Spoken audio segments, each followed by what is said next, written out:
नमस्कार, good morning. Times on Bharat देख रहे हैं आप और आपके साथ मैं हूं दीपिका यादव। शुरुआत इस वक्त की बड़ी खबर के साथ। जम्मू कश्मीर में आतंक के खिलाफ सुरक्षा बलों का एक्शन लगातार जारी है और देर रात श्रीनगर के पत्ता चौक इलाके में एनकाउंटर के दौरान सुरक्षा बलों ने 3 आतंकियों को ढेर कर दिया है। इसके अलावा अगर बात करें तो दोनों तरफ से आतंकियों को मार गिराया गया है। आईजीपी कश्मीर के मुताबिक मुठभेड़ में 3 पुलिसकर्मी और 1 सीआरपीएफ का जो जवान है वो भी घायल हुए हैं। इससे पहले कल अनंतनाग और कुलगाम में 6 आतंकियों को ढेर कर दिया था हमारी सेना ने, और आज ये खबर मिल रही है कि आज 3 और आतंकियों का सुरक्षा बलों ने खात्मा कर दिया है। हालांकि इस बीच खबर ये है कि इसमें 1 सीआरपीएफ जवान भी घायल हुए हैं और साथ ही 3 पुलिसकर्मी के भी घायल होने की खबर है। लेकिन बड़ी सफलता यहां पर सेना को हाथ लगी है। 3 आतंकवादी को मार गिराया गया है। श्रीनगर के पत्ता चौक इलाके की हम बात कर रहे हैं, जहां पर एनकाउंटर के दौरान सुरक्षा बलों ने 3 आतंकियों को ढेर कर दिया है। पिछले 2 दिन की बात करें तो 9 आतंकी को ढेर कर दिया है। कल 6 और आज 3 आतंकी को ढेर कर दिया है। 30 दिसंबर को 3 आतंकी ढेर कुलगाम में और साथ ही अनंतनाग में भी 30 दिसंबर को 3 आतंकी ढेर एनकाउंटर में मारे गए। आज 31 दिसंबर की बात करें तो श्रीनगर में 3 आतंकी का सफाया, 3 आतंकी का खात्मा हमारी सेना ने कर दिया।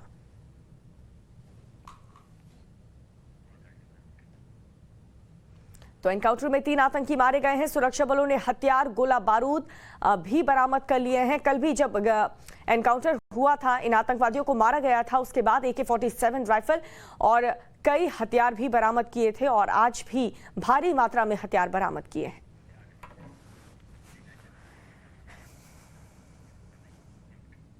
और चलिए बुलेटिन में आप देखेंगे अब देश दुनिया की तमाम बड़ी खबरें और वो खबरें जो आज दिन भर का एजेंडा तय करेंगी, वो खबरें जो आपके लिए जानना जरूरी होंगी। लेकिन सबसे पहले आपको दिखाते हैं फटाफट अंदाज में कुछ बड़ी खबरें। देश में तेजी से बढ़ रहे हैं कोरोना के नए वेरिएंट ओमाइक्रॉन के मामले। अब तक नए वेरिएंट से 1000 के पार लोग बीमार हो गए हैं। 29 दिन में 25 राज्यों में नए वेरिएंट का मामला पहुंच गया है। महाराष्ट्र में सबसे ज्यादा केस सामने आए हैं। पुणे में ओमाइक्रॉन संक्रमित मरीज की हार्ट अटैक से मौत भी हो गई है। महाराष्ट्र में एक दिन में ओमाइक्रॉन के 198 नए केस सामने आए हैं। केवल मुंबई में 190 मामले की पुष्टि हुई है। दिल्ली में कोरोना के मामले डराने लगे हैं। पिछले 24 घंटे में 1313 नए केस की पुष्टि हुई है। 1.29% से ज्यादा संक्रमण की दर है। अस्पतालों में बेड और ऑक्सीजन की क्षमता बढ़ाई गई है। कोरोना के बढ़ते मामले के बीच दिल्ली मेट्रो ने बड़ा फैसला लिया है। DMRC ने कहा है कि 8 कोच वाली ट्रेन में अब करीब 200 पैसेंजर ही ट्रेवल कर सकते हैं। बहुत जरूरी होने पर ही DMRC ने यात्रियों को यात्रा करने की सलाह दी है। दिल्ली में कोरोना के बढ़ते मामले को लेकर प्रशासन एक्शन में है। बढ़ती भीड़ को देखते हुए न्यू शीलमपुर मार्केट को 2 दिन के लिए कंप्लीट बंद कर दिया गया है। मुंबई में 7 जनवरी 2022 तक के लिए धारा 144 लागू कर दिया गया है।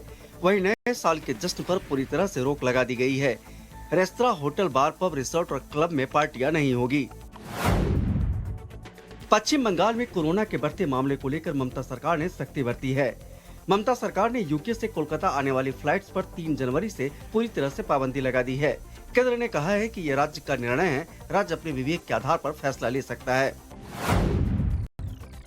दिल्ली के बाद अब महाराष्ट्र के रेजिडेंट डॉक्टर ने हड़ताल पर जाने का ऐलान किया है। आज से लोकनायक अस्पताल, जीबी पंत अस्पताल, मौलाना आजाद मेडिकल कॉलेज में सभी जरूरी गैर जरूरी मेडिकल सेवाएं ठप करने का ऐलान किया है। वित्त मंत्री निर्मला सीतारमण की अध्यक्षता में आज जीएसटी काउंसिल की बैठक होगी। जीएसटी की इस बैठक में जीएसटी की दरों पर चर्चा हो सकती है। कई अहम फैसले भी लिए जा सकते हैं। सुबह 11 बजे से दिल्ली के विज्ञान भवन में ये बैठक होगी। केंद्रीय खुफिया एजेंसियों ने मुंबई पुलिस को अलर्ट किया है। नए साल के मौके पर खालिस्तानी आतंकी मुंबई में वारदात को अंजाम देने के फिराक में हैं। इस बाबत सभी पुलिसकर्मियों की छुट्टियां रद्द कर दी गई है। सुरक्षा के कड़े इंतजाम भी किए गए हैं। केंद्रीय गृह मंत्री अमित शाह आज यूपी के अयोध्या दौरे पर रहेंगे। यहाँ पर वो रामलला का भी दर्शन करेंगे। इसके साथ ही अमित शाह चुनावी सभा को भी संबोधित करेंगे। संत कबीर नगर और बरेली में भी शाह के कार्यक्रम हैं। यूपी चुनाव को लेकर सीएम योगी पूरी तरह से एक्शन मोड में आ गए हैं। लखनऊ, रायबरेली और कानपुर देहात में आज योगी का कार्यक्रम है। यहाँ पर सीएम कई योजनाओं का लोकार्पण और शिलान्यास करेंगे। यूपी विधानसभा चुनाव को लेकर अखिलेश ने भी कमर कस ली है। में आज पार्टी नेताओं के साथ अखिलेश यादव मुलाकात करेंगे और चुनावी रणनीति पर चर्चा करेंगे। ओम प्रकाश राजभर की जुबान एक बार फिर से फिसल गई है। उन्होंने एक रैली को संबोधित करते हुए कहा कि समाजवादी पार्टी की विदाई अब हम लोग करके ही मानेंगे। बीजेपी के बजाय एसपी की ही उन्होंने यूपी में विदाई करा दी। आपको बता दें कि अखिलेश और ओम प्रकाश राजभर की पार्टी में चुनाव पूर्व गठबंधन है। पंजाब के चमकौर साहिब में सीएम चरणजीत सिंह चन्नी को विरोध का सामना करना पड़ा। ठेका कर्मचारियों ने सीएम के खिलाफ जमकर नारेबाजी की और पक्की नौकरी की मांग की। प्रदर्शनकारियों और पुलिस के बीच जमकर धक्का मुक्की भी हुई। श्रीनगर में सुरक्षा बलों और आतंकियों के बीच मुठभेड़ जारी है। सुरक्षा बलों ने 3 दहशतगर्दों को इस मुठभेड़ में ढेर कर दिया है। 3 पुलिसकर्मी और सीआरपीएफ का एक जवान भी जख्मी हो गया है, जिन्हें इलाज के लिए अस्पताल में भर्ती कराया गया है। महात्मा गांधी पर आपत्तिजनक टिप्पणी करने वाले कालीचरण को रायपुर कोर्ट ने 2 दिन की पुलिस रिमांड पर भेज दिया है।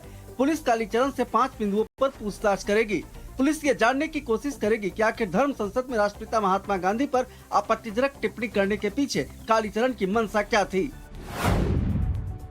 बिहार के पूर्णिया में कथित तौर पर लव जिहाद का मामला सामने आया है। आरोप है कि एक नाबालिग हिंदू लड़की को मुस्लिम युवक ने अपने प्रेम जाल में फंसाकर फिर उसका अपहरण कर उससे शादी रचा ली। लड़की के परिजनों ने थाने में आवेदन देकर नामजद 4 लोगों के खिलाफ अपहरण का केस दर्ज कराया है।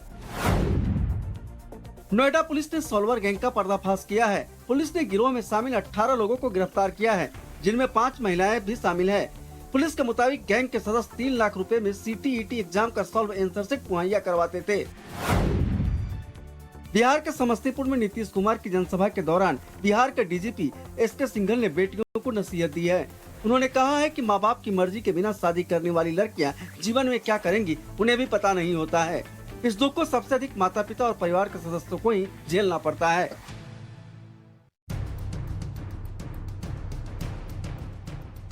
वित्त वर्ष 2020-21 के लिए इनकम टैक्स रिटर्न फाइल करने की आज आखिरी तारीख है। तय तिथि से पहले ITR दाखिल नहीं करने पर आपको भारी जुर्माना भरना पड़ सकता है। EPFO ने सभी PF खाता धारकों को नॉमिनी जोड़ने के लिए कहा है। नॉमिनी जोड़ने की आज आखिरी तारीख है। अगर आपने अपने PF अकाउंट में नॉमिनी नहीं जोड़ा तो आपको कई तरह की मुश्किलों का सामना करना पड़ सकता है। ऑडिट रिपोर्ट फाइल करने की भी आज आखिरी तारीख है। बिजनेसमैन जिनकी सालाना कमाई 10 करोड़ रुपए से ज्यादा है, उन्हें इनकम टैक्स रिटर्न के साथ ही एक ऑडिट रिपोर्ट भी फाइल करनी होती है। Architect, engineer, doctor, film actor, वकील, टेक्नीशियंस जैसे प्रोफेशनल्स को तो 50 लाख रुपए से ज्यादा इनकम पर ही ऑडिट रिपोर्ट देना पड़ता है। सेबी के सर्कुलर के मुताबिक सभी डीमेट और ट्रेडिंग खातों की KYC कराने की आज आखिरी तारीख है। मौजूदा डीमेट ट्रेडिंग अकाउंट में KYC के तहत नाम, पता, pan, valid mobile number, income range समेत सही ईमेल ID अपडेट करानी होती है। बैंक ऑफ बड़ौदा ने होम लोन पर ब्याज दरों को घटाकर 6.50% कर दिया है। यानी अब आप अपने सस्ते दर पर होम लोन ले सकते हैं। और सबसे खास बात यह है कि नई ब्याज दर का फायदा नए लोन के अलावा दूसरे बैंक से ट्रांसफर होकर आए होम लोन पर भी मिलेगा। और देश में ओमाइक्रॉन का कहर लगातार बढ़ता जा रहा है। देश में ओमाइक्रॉन का जो आंकड़ा है वो 1000 के पार कर गया। न्यूज एजेंसी ANI के मुताबिक ओमाइक्रॉन से महाराष्ट्र में पहली मौत हुई। यहां पर पुणे में 52 साल के संक्रमित की हार्ट अटैक से जान चली गई है। इसके साथ ही अगर बात करें राजधानी दिल्ली की तो 263 और महाराष्ट्र में 252, गुजरात में 97, राजस्थान में 69, केरल में 65 और तेलंगाना में ओमाइक्रॉन के 62 केस अब तक सामने आ चुके हैं। और यही वजह है कि अलग अलग राज्य सरकारें फैसले ले रही हैं, नई गाइडलाइंस रिलीज करी जा रही है और कई तरह की पाबंदियां भी यहां पर लगा गई हैं। और ये मैप आपको दिखा रहे हैं दिल्ली, महाराष्ट्र, गुजरात, तेलंगाना, अलग अलग जगहों पर जो नए केसेस इस कोरोना के नए वेरिएंट के आए हैं वो हम आपको आंकड़े बता रहे हैं। दिल्ली में 263, तेलंगाना में 62, कर्नाटक में 43, महाराष्ट्र में सबसे ज्यादा 450 आंकड़ा पहुंच चुका है, केरल में 65, गुजरात में 97 और राजस्थान की बात करें तो 69 केसेस अब तक सामने आ चुके हैं। तो अगर सभी राज्यों को मिलाकर के अगर बात करें तो ओमाइक्रॉन का जो आंकड़ा है वो 1000 के पार पहुंच चुका है। खुद अकेले मुंबई में ही 3000 को पार कर चुका है ये आंकड़ा। और देखिए ओमाइक्रॉन का जो खतरनाक रफ्तार है, काफी तेजी से इसकी रफ्तार है नए वेरिएंट की ओमाइक्रॉन की, यही आपको बता रहे हैं। मुंबई की अगर बात करें तो सबसे ज्यादा यहीं पर कहर देखने को मिल रहा है। मुंबई में केस कोरोना के बढ़ चुके हैं। तारीख 25 दिसंबर की बात करें तो 757 केसेस सामने आ चुके हैं। तारीख 26 दिसंबर की बात करें तो 922 केस अब तक सामने आ चुके हैं। यानी कि जैसे जैसे बढ़ रहा है, केसेस बढ़ते ही जा रहे हैं।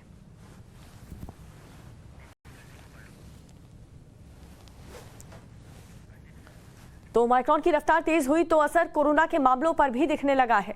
दिल्ली और मुंबई में लगता है कि जैसे कोरोना की तीसरी लहर दस्तक दे चुकी है। यहां पर कोरोना के मामलों में तेजी से उछाल देखने को मिल रहा है। गुरुवार को राजधानी दिल्ली की बात करें तो 24 घंटे में कोरोना के 1313 नए केस सामने आए, जो मई के बाद अब तक का सबसे बड़ा आंकड़ा है। इसके साथ ही मुंबई में 24 घंटे के भीतर कोरोना के 3671 नए केस सामने आए हैं।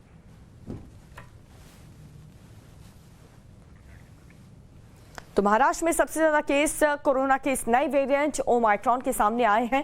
लगातार ये आंकड़े बढ़ते जा रहे हैं और अगर इसी तरीके के हालात रहे, प्रॉपर गाइडलाइंस का पालन नहीं किया गया तो तीसरी लहर को आने में रोकने के लिए हम सफल नहीं हो पाएंगे, क्योंकि बेधड़क होकर के लोग अभी भी बिना मास्क के घूम रहे हैं।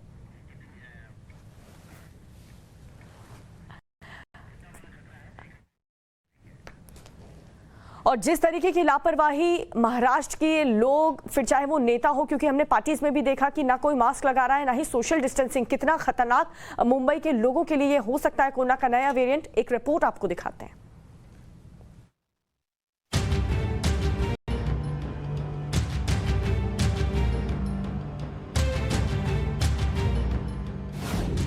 दिल्ली मुंबई में तीसरी लहर, हजार के पार ओमाइक्रॉन का कहर।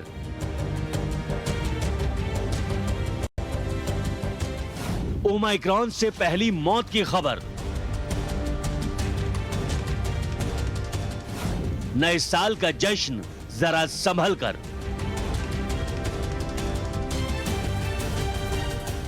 अगर आप नए साल के जश्न पर भीड़भाड़ वाली किसी जगह जाने की तैयारी कर रहे हैं, अगर आप नए साल के स्वागत के लिए पूरा मजमा जुटाने का बंदोबस्त कर रहे हैं, अगर आप नए साल की मौज मस्ती में कोरोना के सारे नियमों को नजरअंदाज कर रहे हैं, तो एक बार जरा इन आंकड़ों पर नजर डालिए।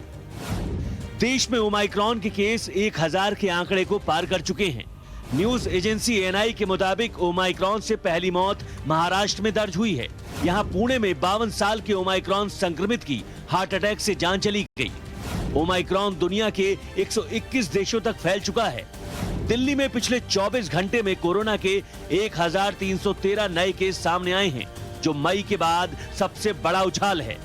महाराष्ट्र में गुरुवार को 24 घंटे में रिकॉर्ड 5368 केस दर्ज किए गए, जबकि मुंबई में यह आंकड़ा 3671 रहा। अब आपको अंदाजा हो गया होगा कि यह खतरा कितना बड़ा है। इसी के मद्देनजर सरकारें नए नए सख्त कदम उठा रही हैं। दिल्ली में कोरोना और ओमाइक्रॉन के बढ़ते मामलों को देखते हुए दिल्ली मेट्रो ने कई तरह की पाबंदियां लगा दी हैं। अब एक 8 कोच वाली मेट्रो में सिर्फ 200 यात्री ही सफर कर सकेंगे। सामान्य दिनों में यह आंकड़ा 2400 यात्री का था। यही नहीं, नए साल की पूर्व संध्या पर भीड़भाड़ को कम करने के लिए राजीव चौक मेट्रो स्टेशन से रात 9 बजे से बाहर निकलने की इजाजत नहीं होगी। डीएमआरसी ने ट्वीट कर इसकी जानकारी दी है। उत्तर पूर्वी दिल्ली में सीलमपुर मार्केट को 2 दिनों के लिए बंद कर दिया गया है। दिल्ली हाईकोर्ट और डिस्ट्रिक्ट कोर्ट 3 जनवरी से 15 जनवरी तक सिर्फ वर्चुअल मोड में ही काम करेंगी। मुंबई में 7 जनवरी 2022 तक धारा 144 लागू है। नए साल के जश्न, रेस्टोरेंट, होटल, बार, पब, रिसोर्ट और क्लब समेत किसी भी बंद या खुली जगह में पार्टियों पर रोक लगा दी गई है। ममता सरकार ने यूके से कोलकाता आने वाली फ्लाइट्स पर 3 जनवरी से रोक लगा दी है। केंद्र ने राज्यों को फैसला लेने का अधिकार दे दिया है। इतना सब होने के बावजूद कुछ लोग हैं कि सबक लेने को तैयार नहीं हैं। राजधानी दिल्ली में कोरोना पाबंदियां लगने के बाद शराब की दुकानों के बाहर लोगों की भारी भीड़ देखी जा रही है। तस्वीरें आपके सामने हैं। अगर ऐसे हालात होने के बाद भी लोग नहीं माने तो हो सकता है कि एक बार फिर देश को दूसरी लहर जैसे भयानक मंजर का गवाह बनना पड़े। ऐसे में केंद्र, राज्य सरकारें और एक्सपर्ट्स लगातार यही सलाह दे रहे हैं कि कोरोना नियमों का पालन हर हाल में करें और जरूरी ना होने पर भीड़भाड़ वाली जगहों पर जाने से बचें, क्योंकि सावधानी ही कोरोना से बचने का एकमात्र उपाय है। नए साल का स्वागत भी करें, लेकिन कोरोना के नियमों का भी पालन जरूर करें। ब्यूरो रिपोर्ट, टाइम्स नाउ, नव भारत। और अब बुलेटिन में देखिए राज्य की कुछ बड़ी खबरें फैक्ट और रिसर्च के साथ। उत्तर प्रदेश में आने वाले महीनों में विधानसभा चुनाव होने हैं। चुनाव को लेकर सरगर्मियां भी तेज हो गई हैं। सभी राजनीतिक दलों के नेता एक दूसरे पर जुबानी हमला करने का कोई मौका नहीं छोड़ रहे हैं। इसी कड़ी में चुनाव प्रचार में जुटे सुहेलदेव भारतीय समाज पार्टी के अध्यक्ष ओम प्रकाश राजभर लखीमपुर खीरी पहुंचे, जहां उन्होंने एक सभा को संबोधित किया। लेकिन इस दौरान बीजेपी पर हमलावर ओपी राजभर की जुबान फिसल गई और वो यूपी से समाजवादी पार्टी की विदाई कराने लगे। सुनिए उन्होंने क्या कहा। नहीं है, आपने अखिलेश के साथ गठबंधन किया है, बहुत अच्छा किया है। अब हम लोगों को भी भरोसा हो गया है कि अब समाजवादी पार्टी की विदाई हम लोग करके मानेंगे। यूपी विधानसभा चुनाव में ओम प्रकाश राजभर की पार्टी का अखिलेश यादव के साथ गठबंधन है और दोनों एक साथ चुनाव लड़ रहे हैं।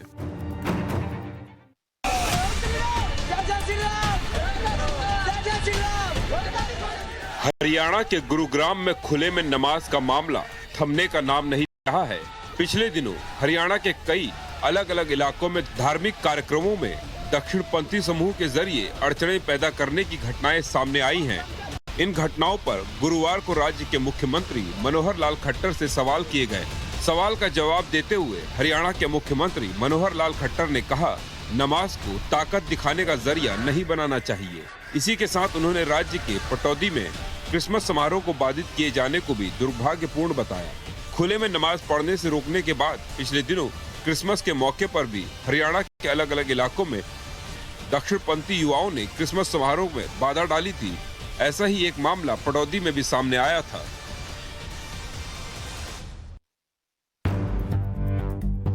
पंजाब के मुख्यमंत्री चरणजीत सिंह चन्नी को लोगों के भारी विरोध का सामना करना पड़ा। सीएम चन्नी भटिंडा के रामपुरा में एक रैली को संबोधित करने पहुंचे थे, जहां ठेका कर्मचारियों ने उनके विरोध में नारेबाजी शुरू कर दी। मंच के आगे बैठे ठेका मुलाजिम संघर्ष मोर्चा के कुछ सदस्य अपनी मांगों को लेकर जोरदार नारेबाजी करने लगे। ये देख पुलिस वाले नारेबाजी कर रहे लोगों को पंडाल के बाहर ले गए और जबरदस्ती लोगों को बसों में बैठाकर रैली स्थल से बाहर ले जाने लगे। इसके बावजूद चन्नी के संबोधन के दौरान बड़ी संख्या में मोर्चा के सदस्य पंडाल के बाहर मुख्यमंत्री चन्नी के खिलाफ नारेबाजी करते रहे। मोर्चा के सदस्यों का कहना है, विधानसभा चुनाव 2016 से पहले कांग्रेस सत्ता में आने पर घर घर नौकरी देने, कच्चे मुलाजिमों को पक्का करने सहित कई प्रकार के वादे किए थे, लेकिन सरकार बनने के बाद उन्हें पक्का नहीं किया गया। हालांकि पूरे हंगामे के दौरान भी सीएम चन्नी मंच से बोलते रहे।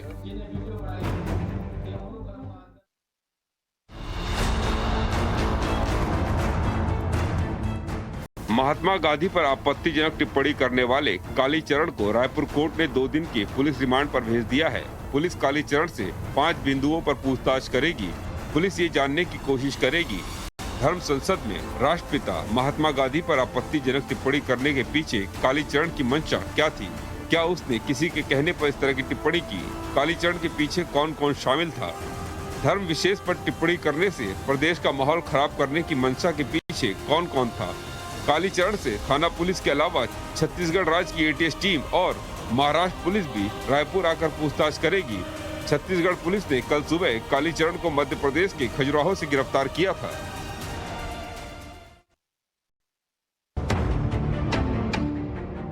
नोएडा पुलिस को बड़ी कामयाबी हाथ लगी है। पुलिस ने एक और सॉल्वर गैंग का पर्दाफाश किया है।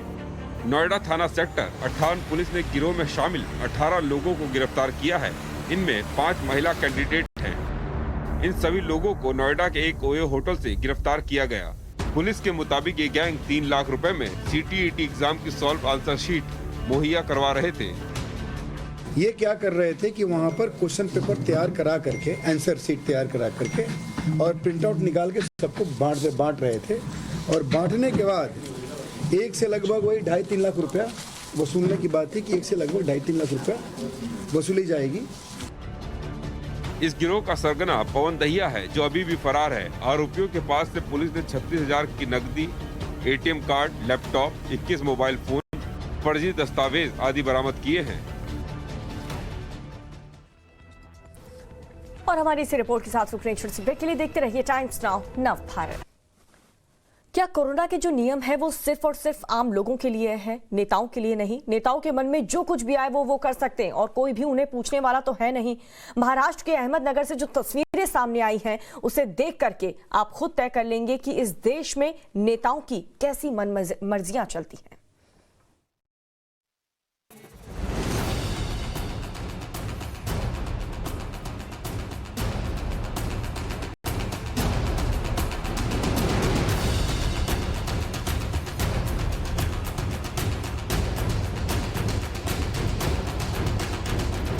कहते हैं कि जनता का कल्याण ही सबसे पहला कानून होता है, लेकिन महाराष्ट्र के अहमदनगर में कोरोना पर बनाए गए सारे नियमों और कानूनों का इस भीड़ में दबाकर कचूमर निकाल दिया गया।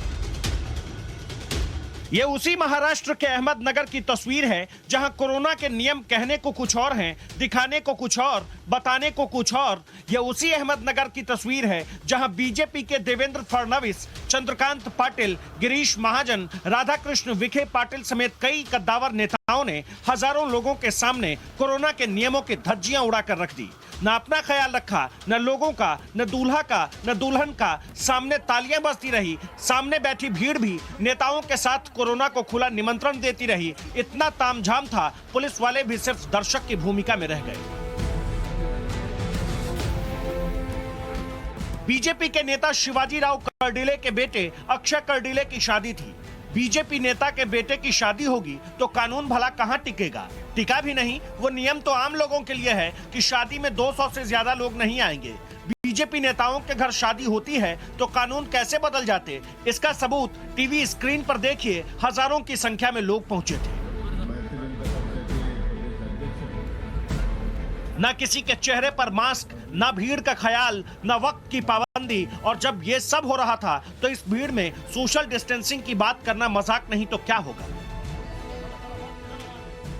नेताओं की बात ही निराली होती है। हाई प्रोफाइल शादी थी भाई साहब, दूल्हा दुल्हन मास्क पहन लेते तो मेकअप पर बट्टा लग जाता। देवेंद्र फडणवीस, चंद्रकांत पाटिल जैसे नेता मास्क पहन लेते तो वर वधु को गुलदस्ता देते हुए उनकी मुस्कुराहट लोग नहीं देख पाते। इतनी भीड़ नहीं आती तो नेताओं के ईगो को ठेस लग जाती। इसीलिए कोरोना को किनारे रखकर सभी नियमों का एक साथ स्वाहा कर दिया गया।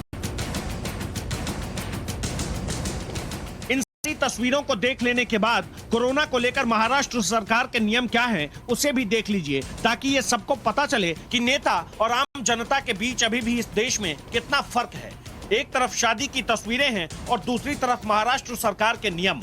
रात 9 बजे से सुबह 6 बजे तक धारा 144, 5 से ज्यादा लोगों के जमा होने पर पाबंदी, शादी समारोह में सिर्फ 100 लोग आएंगे, खुले स्थान में 250 लोगों की मंजूरी, राजनीतिक धार्मिक आयोजनों पर भी नियम लागू। वो तो भला हो उन 4 लोगों का पालकी पर दुल्हन को लेकर आए। चारों के चेहरे पर मास्क थे, लेकिन जिस भीड़ में ढूंढने पर कहीं मास्क दिखे वो दिखने में ही सिर्फ अच्छी लगती है। लेकिन ऐसी तस्वीरें बताती है कि ऐसे ना तो कोरोना से लड़ा जा सकता है और ना ही कोरोना को फैलने से रोका जा सकता है। आखिर में हुआ भी यही। शादी में शामिल बीजेपी नेता आर विखे पाटिल कोरोना संक्रमित पाए गए, जो संदेश देने के लिए काफी है कि ये तो अभी शुरुआत है। ब्यूरो रिपोर्ट, नाउ नव भारत।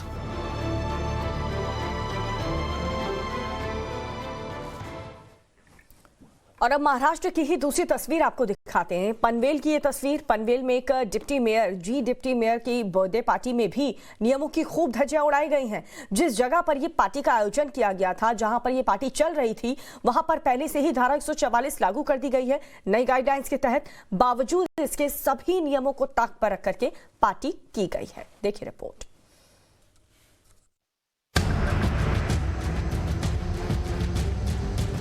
सड़क पर ढोल नगाड़े बज रहे हैं।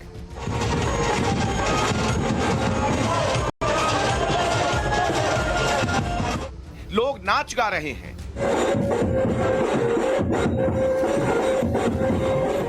नोट उड़ाए जा रहे हैं। आतिशबाजी हो रही है। जश्न मनाया जा रहा है क्योंकि डिप्टी मेयर महोदय का जन्मदिन है। अब सैया भये डिप्टी मेयर तो डर काहे का, फिर चाहे वो जान गंवाने का ही डर क्यों ना हो, कोरोना फैलने का ही डर क्यों ना हो। कोरोना को देखते हुए पनवेल में धारा 144 लागू है। एक जगह पर एक बार में 4 से ज्यादा लोग जमा नहीं हो सकते, लेकिन ये नियम तो आम आदमी के लिए है ना। डिप्टी मेयर के लिए क्या नियम, क्या कानून। खूब जश्न मना, वो भी बीच सड़क पर सरेआम। नियमों को तोड़ने के बारे में जब सवाल पूछा गया तो जवाब क्या था, खुद सुन लीजिए। कल परसों आपने देखा होगा, ये ताज होटल में शरद पवार के भाई का शादी हुआ, भतीजे का। उधर 2000 लोग था, किसी ने मास्क नहीं पहना था। तो उनके ऊपर एक्शन लेना चाहिए कि मेरे ऊपर? तो आप बोल रहे हो शरद पवार जी के रिलेटिव ने ऐसा किया तो आप भी कर सकते हो, ऐसा है क्या? बिल्कुल, जो शरद पवार महाराष्ट्र में करेंगे वो हम करेंगे। तो इसके लिए आपने बदला लेने के लिए किया क्या ये चीज? नहीं, बदला तो लेना ही चाहिए ना। पर ये बदले के भाव से कोविड फैलता है ना। नहीं, तो शरद पवार साहब कोविड को फैलाते हैं तो हम भी फैलाना चाहिए। कहते हैं उन्होंने नियम तोड़ा तो हम भी तोड़ेंगे। ऐसे में ये कहना गलत नहीं होगा कि डिप्टी मेयर को तो बस कॉपी करना है। ऐसे में अगर कोरोना फैले तो फैले, लोगों की जान जाए तो जाए, इन्हें फर्क नहीं पड़ता। डिप्टी मेयर के साथ क्या होना चाहिए ये कहा भी क्या जाए। कुर्सी तो छीन ही लेनी चाहिए, साथ ही इन्हें ऐसी सजा होनी चाहिए कि एक मिसाल तय हो जाए। Bureau report, times now, Navbharat.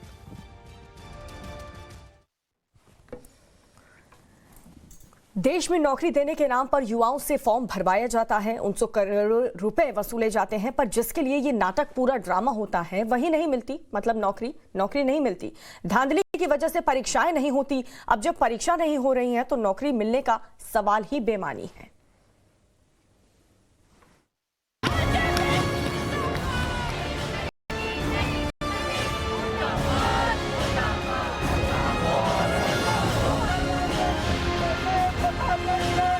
ये युवा आक्रोश,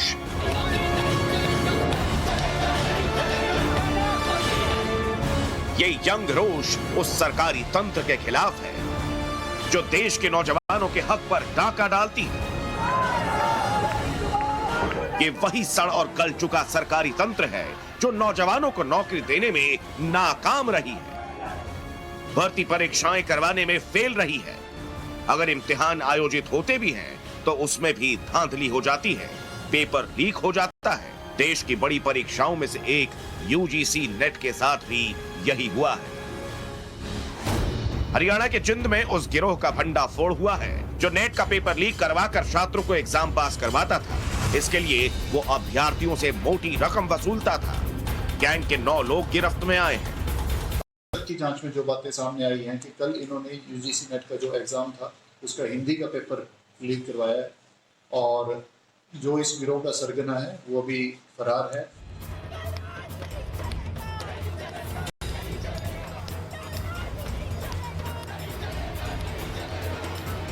आइस्ता के छात्र नेट परीक्षा में इसी सेंधमारी के खिलाफ आक्रोशित हैं, लेकिन सवाल सिर्फ यूजीसी नेट का नहीं है।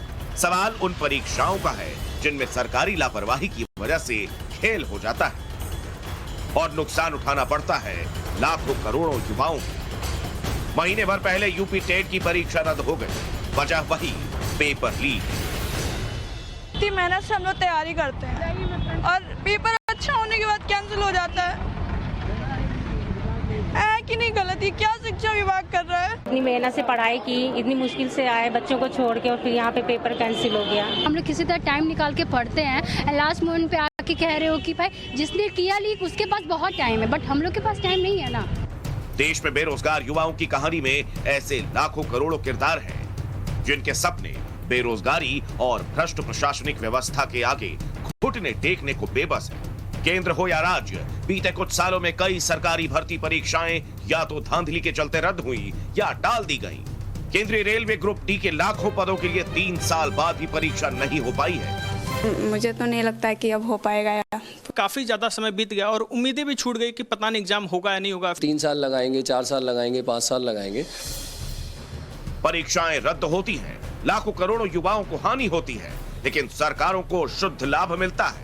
केंद्र ने 2021 में 3 बड़ी परीक्षाओं के नाम पर 900 करोड़ रुपए वसूले हैं। पहली परीक्षा का नाम है आरआरबी ग्रुप डी की। इसका नोटिफिकेशन मार्च 2019 में निकला। पदों की संख्या 1,30,000 से ज्यादा है, लेकिन 2 साल बाद भी परीक्षा नहीं हुई है। फॉर्म भरने की फीस 250 से लेकर 500 रुपए थी। 1,15,00,000 से ज्यादा युवाओं ने आवेदन किया। इस लिहाज से बोर्ड ने करीब 450 करोड़ रुपए वसूले। यही हाल आरआरबी, एनटीपीसी, सीबीटी 2 परीक्षा का भी है। 28 फरवरी 2019 को नोटिफिकेशन आया। पद थे 35,208, लेकिन परीक्षा 2 साल 8 महीने बाद भी नहीं हो पाई है। छात्र छात्राओं से आवेदन के लिए 250 से 500 रुपए तक वसूले गए। 1,26,00,000 अभ्यर्थियों ने अप्लाई किया, जिससे बोर्ड को 452 करोड़ रुपए से ज्यादा की कमाई हुई। इसी तरह कर्मचारी चयन आयोग यानी एसएससी फेज 9 की बहाली भी रद्द हो चुकी है। 24 सितंबर 2021 को नोटिफिकेशन निकला। पदों की संख्या थी 3,261। फॉर्म की फीस थी 100 रुपए। 10 लाख फॉर्म भरे गए। आयोग को 10 करोड़ की कमाई हुई। अगर कुछ नहीं हुई तो वो थी परीक्षा। न परीक्षा हुई न नौकरी मिली। सरकारी संस्थाएं मालामाल हो गई। बेरोजगार युवा कंगाल बने रहे। ब्यूरो रिपोर्ट, टाइम्स नाउ, नव भारत।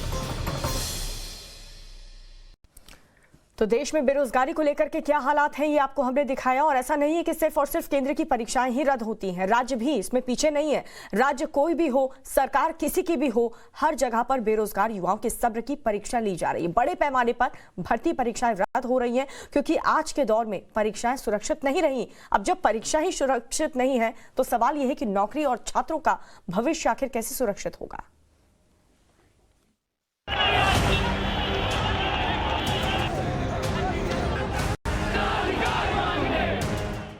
के सामने देख लीजिए, सब लोग देखिए किस तरह से महिलाओं को मारा जा रहा है।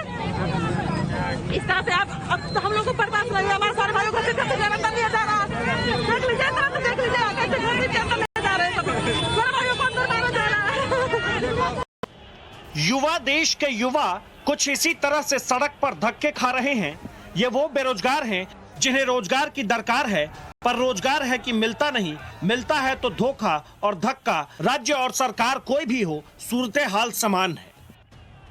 अफसोस है कि अपना हक मांग रहे इन युवाओं की सुध लेने वाला कोई नहीं। नौकरी की खोज अंतहीन जान पड़ती है। ऐसा इसलिए क्योंकि राज्य दर राज्य भर्ती परीक्षाएं रद्द हो रही है, कभी धांधली और पेपर लीक की वजह से, तो कभी सरकारी और प्रशासनिक उदासी की वजह से। उत्तर प्रदेश में 1 महीने पहले शिक्षक भर्ती परीक्षा टीईटी रद्द हो चुकी है, क्योंकि उसका पेपर लीक हो गया। यूपी पुलिस का एसआई एग्जाम भी कोर्ट में पहुंचकर अधर में लटका है, क्योंकि धांधली का आरोप है। यूपी लेखपाल भर्ती परीक्षा भी रद्द हो चुकी है। इसी तरह राजस्थान में भी 3 भर्ती परीक्षाएं अधर में लटकी हुई है। तमाम 21 सूत्रीय मांगों को लेकर राजस्थान में अभी भी 46 दिन से आंदोलन जारी है।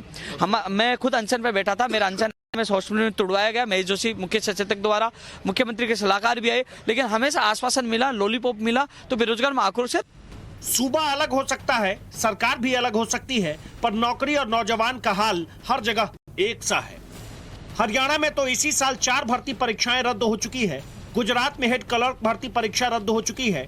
जीएसईटी भर्ती परीक्षा अगले आदेश तक स्थगित है। 2021 में महाराष्ट्र में 3 बड़ी परीक्षाएं रद्द हुई है। बिहार में 7 साल बाद भी बीएसएससी भर्ती प्रक्रिया पूरी नहीं हो पाई है। राजस्व अमीन भर्ती परीक्षा रद्द हो चुकी है। मध्य प्रदेश में धांधली की वजह से 3 बड़ी भर्ती परीक्षा रद्द हो चुकी है। पंजाब में भी इस साल 2 भर्ती परीक्षाएं धांधली की भेंट चढ़ चुकी है। अकॉर्डिंग टू रूल जो लॉ कहता है उस हिसाब से मेरा जो हक है वो मुझे दिया जाए, और मुझे विश्वास है कि वो मुझे मेरा हक और 180 जो टीचर्स हैं हमारे साथ उनका हक उनको देंगे लेके।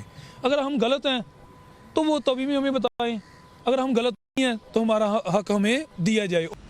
देश में सब कुछ हो रहा है, लेकिन बेरोजगारों का कल्याण नहीं हो रहा। ऐसा इसलिए क्योंकि रोजगार किसी भी दल और सरकार के एजेंडे में नहीं है। ब्यूरो रिपोर्ट, टाइम्स नाउ, नव भारत। तकनीक आपकी जिंदगी को जितना आसान बनाती है, कई बार उतनी ही बड़ी मुश्किल भी आपके सामने खड़ी कर देती है। देखिए कैसे अमेरिका की एक 10 साल की बच्ची के साथ तकनीक ने आखिर क्या किया। Alexa, switch on the geyser. Okay. तो आज के इस तकनीकी युग में आप घर में एलेक्सा से कुछ भी करने को बोलते हैं और एलेक्सा पलक झपकते ही आपके उस स्मार्ट होम गैजेट को नियंत्रित करना शुरू कर देता है। आप कहते हैं एलेक्सा कमरे की लाइट धीमी करना, तो एलेक्सा लाइट धीमी कर देती है। Alexa, let's break a sweat. आप कहते हैं एलेक्सा ये गाना चला दो, तो एलेक्सा उस गाने को तुरंत प्ले कर देती है। एलेक्सा प्ले लैला में लैला। ओके। अगर आप कहते हैं एलेक्सा एक जोक सुनाओ, तो एलेक्सा आपके लिए मजाक भी करती है।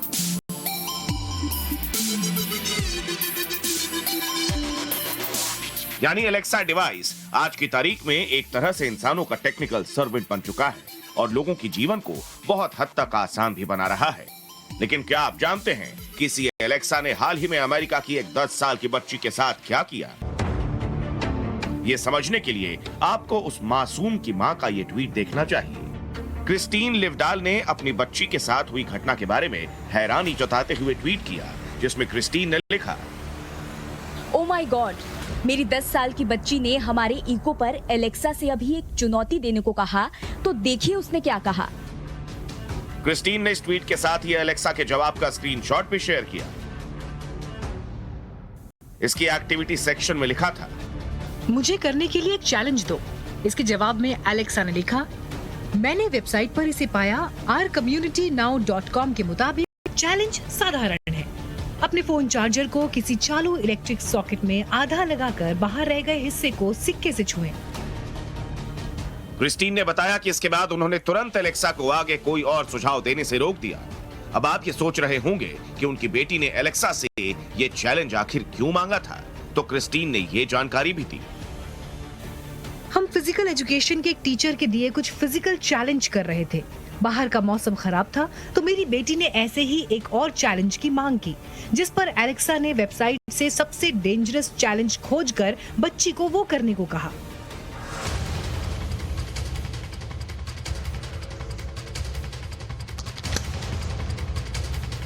ये चैलेंज बच्ची के लिए कितना खतरनाक हो सकता था, इसे आप उसी तरह के एक वीडियो से समझ सकते हैं। यहाँ चार्जर का आधा हिस्सा इस इलेक्ट्रिक बोर्ड में लगा हुआ है और बाहर रह गए हिस्से को सिक्के से छूने की कोशिश की गई, तभी स्पार्क हुआ और ऐसा करने वाले को करंट लगा, लेकिन इस व्यक्ति ने दस्ताने पहन रखे थे।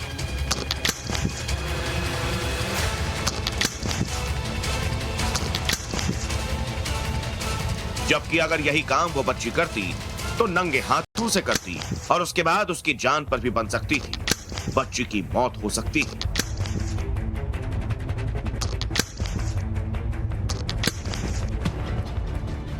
सोशल मीडिया पर अमेज़न और उसके इस वर्चुअल असिस्टेंट टेक्नोलॉजी की जमकर हर ओर आलोचना हो रही है। तो अमेज़न ने माफी मांगी, सफाई दी कि ऐसा एक बग के कारण हुआ था। इस खामी को दूर कर लिया गया है और भविष्य में ऐसी गलती दोबारा नहीं होगी। लेकिन यहाँ मसला ये नहीं कि अमेज़न ने ये तकनीकी समस्या दूर कर ली और अब ऐसा कुछ फिर से नहीं होगा। यहाँ उससे भी बड़ा सवाल है कि कहीं ऐसा तो नहीं कि हमारी जिंदगी में टेक्नोलॉजी का दखल कुछ ज्यादा ही हो गया है। कहीं ऐसा तो नहीं कि हम और आप आर्टिफिशियल इंटेलिजेंस की इस दुनिया में घिरते ही चले जा रहे हैं, जहां अब हमारे अपनों की जिंदगी भी दांव पर लग चुकी है। इन सवालों के बारे में एक बार गंभीरता से सोचिएगा जरूर। ब्यूरो रिपोर्ट, टाइम्स नाउ, नव भारत। और इसी के साथ बुलेटिन में फिलहाल इतना ही। आप देखते रहिए टाइम्स नाउ, नव भारत।